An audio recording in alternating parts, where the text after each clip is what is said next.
CGL 2024 के pre में ये सवाल आया था। इस सवाल को जल्दी कैसे करना है, देखो सिंपल इंटरेस्ट पे बात हुई है। तो सिंपल इंटरेस्ट में क्या होता है, जो इंटरेस्ट लगता है वो सिर्फ प्रिंसिपल अमाउंट पे लगता है, बस वही कॉन्सेप्ट लगाना। और देखो कितना आसान सवाल है। टोटल जो अपना प्रिंसिपल है वो ये था फर्स्ट ईयर के लिए, लेकिन सेकेंड ईयर के लिए इतना चुका दिया। तो अपन क्या करेंगे, सेकेंड ईयर के लिए प्रिंसिपल अमाउंट निकाल रहे हैं। तो कितनी आएगी, 12 में से गया 3, 8 में से गया 1, 10 में से गया 4, 0, 0, 4। ये अपनी अमाउंट है, वो सेकेंड ईयर के लिए। सेकेंड ईयर के लिए अपना प्रिंसिपल अमाउंट है। तो ये इस पे टोटल अमाउंट कितनी बन जाएगी एक साल में, 20% है तो 6/5 बनेगी।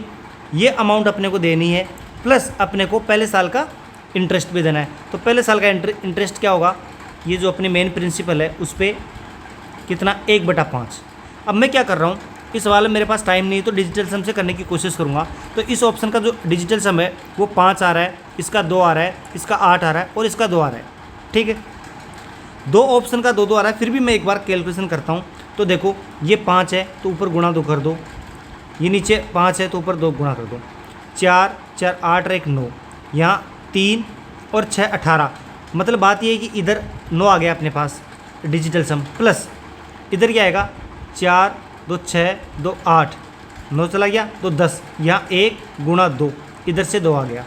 ठीक है, तो अपना ओवरऑल करके डिजिटल सम 2 आ गया, लेकिन ऑप्शन 2 है अपने पास। अब अपन कौन सा पिक करें, क्योंकि कैलकुलेशन करेंगे अपना टाइम जाएगा। तो अपन क्या करते हैं, देखो थोड़ा सा तरीका देखो, इसको छोड़ दो एक बार। अब देखो यहाँ आप 6 से गुणा करोगे तो यहाँ पे 8 आना है, यहाँ से यूनिट डिजिट है वो 8 आना है, इसके बाद यहाँ 7 आना है।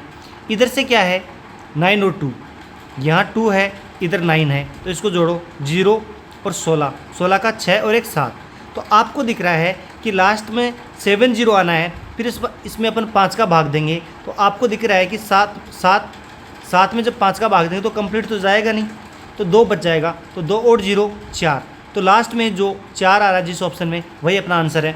तो इन दोनों ऑप्शन में इसमें 4 आ रहा है, ये अपना आंसर है।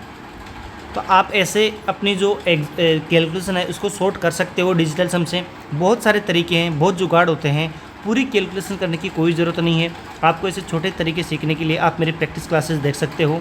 कल से मैं और अच्छे से आपको प्रैक्टिस कराने वाला हूँ, कैसे आप ये मल्टीपल फैक्टर, डिजिटल सम और बहुत सारे ऑप्शंस होते हैं, जैसे अप्रॉक्सीमेशन से कैसे क्वेश्चंस करते हैं।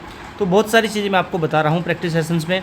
तो आप इस चैनल को सब्सक्राइब कर सकते हो। अगर आपको ये सॉल्यूशन अच्छा लगा तो आप लाइक कर सकते हो इस वीडियो को। और थैंक यू, धन्यवाद।